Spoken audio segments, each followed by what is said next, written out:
எனவே சாரா தமக்குள் சிரித்து, நானோ கிழவி, என் தலைவரோ வயது முதிர்ந்தவர், எனக்கா இன்பம் என்றாள். அப்போது ஆண்டவர் ஆபிரகாமை நோக்கி, நான் வயது முதிர்ந்தவளாயிருக்க எனக்கு உண்மையில் பிள்ளை பிறக்குமா என்று சொல்லி சாரா ஏன் இப்படிச் சிரித்தாள்? ஆண்டவரால் ஆகாதது எதுவும் உண்டோ? இளவேனிற் காலத்தில் குறிப்பிட்ட நேரத்தில் நான் உன்னிடம் மீண்டும் வருவேன். அப்பொழுது சாராவுக்கு ஒரு மகன் பிறந்திருப்பான் என்று சொன்னார். சாராவோ, நான் சிரிக்கவில்லை என்று சொல்லி மறுத்தார். ஏனெனில் அச்சம் அவரை ஆட்கொண்டது. அதற்கு ஆண்டவர், இல்லை, நீ சிரித்தாய் என்றார்.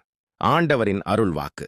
இறைவா, உமக்கு நன்றி. பதிலுரை பாடல் லூக்கா 1:47-49 50 பல்லவி.